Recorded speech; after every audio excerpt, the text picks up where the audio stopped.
Beat me at chess and win 100 pesos. By the way, I'm Froilan and hindi naman ako gaano kagaling dito sa chess. Froilan, bakit mo ginagawa yung challenge hindi ka naman pala magaling? Syempre to improve and para maka-encounter ako ng different players kasi there was a time na nakatalo ako ng 4 na players from chess club including one of their captains. And I'm trying to see by doing this challenge kung kaya kong lagpasan ang dating ako na obsess sa chess. I am Mark 13 Gison. First game natin, kalaban natin si Mark. And in this video, wala siyang audio for some reason. Siguro nag-bug yung bike ko dyan. Pero, makita natin na tumira ako dito ng tinatawag na Sicilian Defense. So, sa Sicilian Defense, third move pa lang ng game ay nagulat ako kasi nilabas niya agad yung queen niya. And I'm a positional player kaya medyo napaisip na ako agad dito sa third move kasi in my mind wala naman linya yung Sicilian na nilalabas yung queen. Nag-move lang ako ng pawn para depensahan yung aking pawn sa C file. And then ang next move niya pala, kaya pala nilabas niya agad yung queen, ay yun. Gusto niya na agad akong matihin. Ayun, no? Kakain siya dun sa pawn ko sa F file. F file yun, di ba? Yan. So, dito, iniisip ko kung imumove ko ba yung pawn ko sa B, pero it turns out na good move pa rin naman yung ginawa ko kasi blinak ko yung threat niya na pagkain dun sa F file ko na pawn. Ngayon, napaisip siya kung anong gagawin niya. Kasi yung threat niya nawala na eh. Ayun, nilabas niya na lang yung knight niya. Ako nagtamang develop lang din ng knight. Bumalik yung queen niya kasi atakado ng aking knight. Dito nag-joke pa siya kasi nakita niyo, di ba, biglang umano yung ilaw. Sabi niya, ayun na daw yung sign ng pagkatalo niya. Grabe talaga si kuya. Humble lang talaga yun, no? Pero mamaya makita mo talaga na may alam talaga siya sa chess and magaling talaga siya kasi may move akong hindi ko nakita and na-realize ko lang na na-miss ko yun kasi siya na mismo nagsabi na natagalan daw. So dito nilabas ko na rin yung aking pangalawang knight, tamang develop lang. Pagpasensyahan nyo na yung camera namin kung adjust pa lang kasi first game pa lang to, so tinitignan ko ano pa yung magandang angle. Nilabas niya rin yung kanyang other knights ang putek. So dito bigla kong tinalon yung knight ko at bandang dito hindi ko napansin na may knight pala siya sa harap ng king niya, kaya nagulat talaga ako. Na-realize ko dito mistake pala yung pagtalon ko ng knight. Akala ko centralized na eh, kaso may knight pa pala siya doon. Yun, so yun, binawi ko na lang, wala na akong magawa eh. So meron akong isolated pawn dyan. Double isolated pawn ko dun sa D file.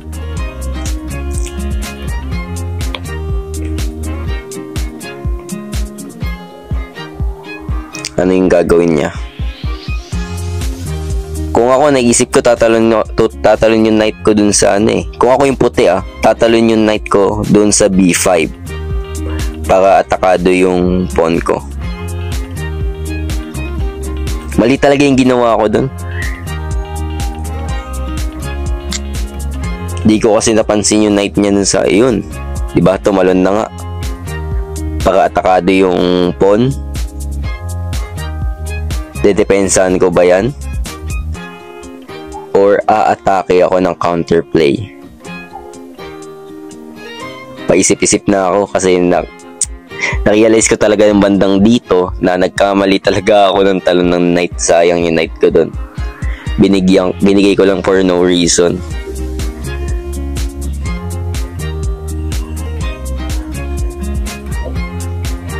Ano iniisip ko dito? Iniisip ko ata na kung ipupush ko yung pawn ko dun sa may E file or sa D file.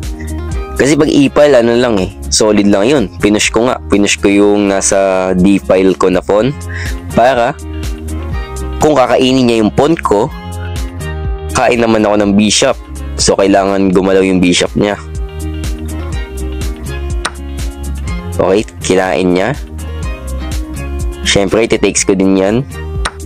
Tinex ko ng pawn, atakado pa rin yung bishop. Ayun, binalik niya yung bishop niya. And ako, syempre, tamang develop lang nasa isip ko niyan. Inisip ko ano yung de-develop ko, yung white bishop ko ba? O yung dark squared bishop. Paisip pa siya. Yun, best move. Dark square bishop daw muna para protektado yung pawn ko. So yun, mistake daw. Nagano agad siya. Nag-castling. Bakit mistake? Mistake daw, dapat nag-ano daw siya. B-pawn. Yun, na-miss. Ito yung sinasabi ko, yung na-miss ko, di ba? Yung simpleng push lang ng pawn, atakado yung knight, para lang bumalik siya dun sa kanyang teritoryo. Ayan, nakalagay sa arrow, push daw ng pawn. Tapos dito, nalaman agad ni Mark eh. Nakita niya agad na nung tinira ko yung mamaya-maya, may kita nyo. Nung tinira ko yung pawn na yan, sabi niya, kala ko matatagalan pa. Ganun yung sinabi niya eh. Okay. Uy, blunder daw. Kasi matatrap kasi yung knight niya. Matatrap yung knight, walang tatalunan pabalik ko. So, ayun, nakita ko na. Ayan. Ayan o. Tumatawa na rito si Mark kasi nga, ayun yung sinasabi niya kanina na kala niya matatagalan pa. Nakita ko kasi yung move eh. Tapos, presadong bumalik yung knight, walang tatalunan. Isa rin score tatalunan niya yun, sa gilid lang. Oo, diba? Sa gilid lang yung tatalunan niya eh. Wala siyang magawa. So dito, iniisip ko na atakihin na yung knight kasi nasa corner na eh. Pero paano ako magdadagdag ng pressure para makain ko yung knight ng clean piece? Pag sinabing clean piece, yung talagang makukuha ko siya na walang bawi yung kalaban.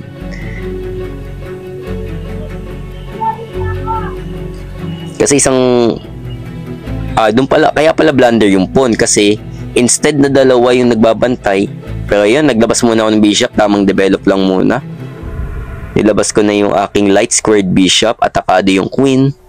So dito, in-skip ko ng konti kasi medyo napatagal siya mag-isip. And yun, ginalaw niya yung queen niya, facing my king, para lang din na safe yung queen niya. So, ayan. Gabi naman lang mag-isip dyan. Kasi guys, pag in-game dito, medyo nakakabay. Di ko alam eh. Pero ito, nagna-narrate lang ako ngayon. Kita ko agad ko ano yung next move ko. And syempre, nalako ko na rin. So, ayun. Mistake daw ang ginawa ko. Nag-queen ako. Sa D5. Ay, D6 pala rather. Hinahamon ko yung reyna niya. Pero di ko lang ba't ko siya hinahamon.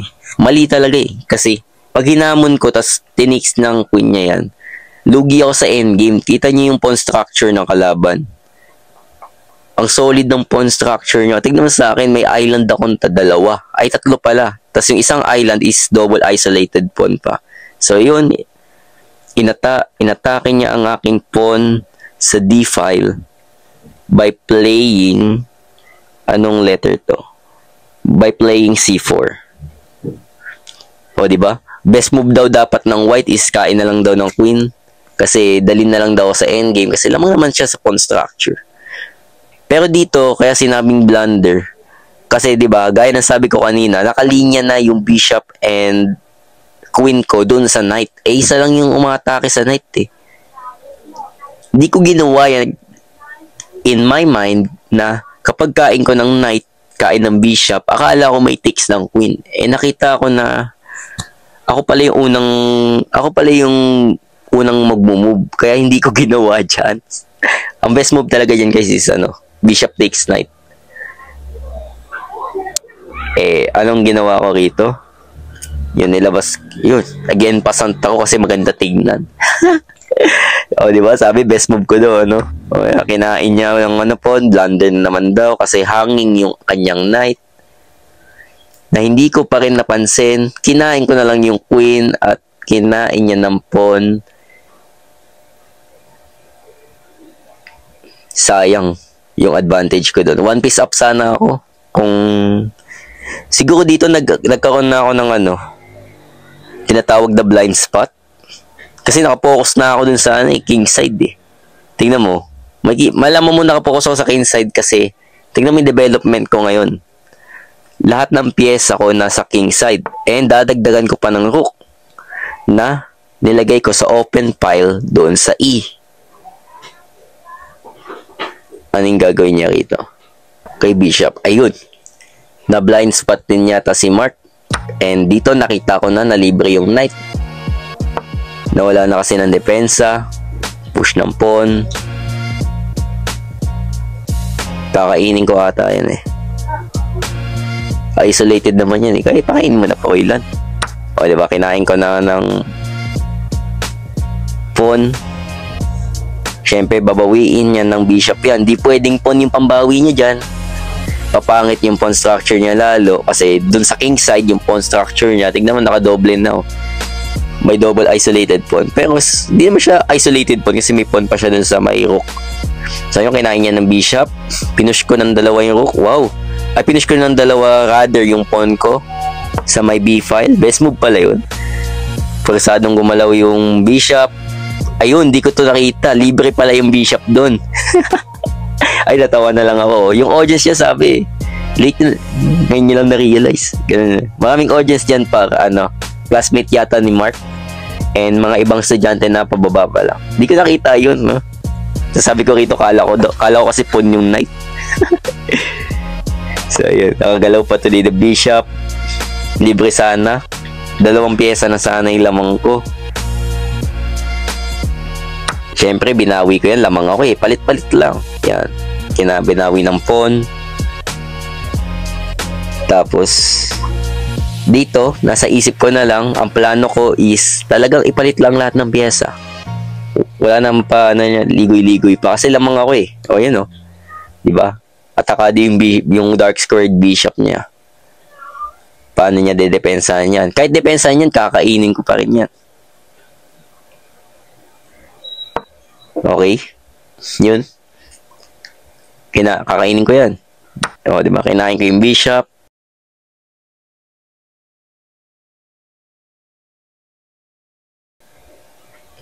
Kinain niya ng pawn. And papalit ko ata yung rook dito eh. Ayan, pinalit ko na yung rook. Kasi lamang ako. Balik. And dito is, yan. Dito medyo parang may nakita tayong mga audience na hindi nakita ni Mark. Ay, no, backrank daw. Kaso nga lang may bishop ako dun eh. Eh, binalik ko na yung, binalik ko na yung rook. Ay, lo, tinuturo ko yung bishop kasi sabi ng audience, hey, backrank sana. Siguro na sa isip nila backrank mate. Di nila nakita yung bishop ko dun sa may A-file. Yung pagkakain ko ng knight. So, yun, nagpasingaw na lang ako. Ayoko magkaroon ng backrank. Tapos sabi ng audience dyan, sayang, wala na. Sabi yung gano'n. So, yun. Diba? Ganyan sabi ko kanina na, baka hindi talaga nila napansin yung bishop ko na pwedeng harangan doon sa backrank. Kasi si Mark, nagkaroon na naman siya ng blind spot doon. Na pwede kong kainin yung rook niya. Kasi protektado ng bishop ko. So, ito, endgame na to. Since lamang na ako dito sa endgame, syempre, sinimplify ko na lang yung mga moves ko. At gagawa na lang ako dito ng queen. So, pinas forward ko na kasi nakaka-boring na simula pa nung una. Especially sa mga taong hindi talaga into chess. Kaya dito, ayan. Diba, gumawa lang ako ng isang queen. Pinalapit ko yung king ko. Tapos, yun, konti-konti ko na siyang pinupunta sa corner para, yan. Thank you kay Mark. Not bad para sa laro namin kasi mayroon siyang 74% accuracy while me is 80% accuracy. And makikita nyo rito yung game rating namin na both is not bad. First game pa lang ay ang haba na ng video, umabot na ng 14 minutes. So puputulin ko muna. Kapag umabot itong video na to ng 30 likes ay gagawa ako ng part 2. Sana.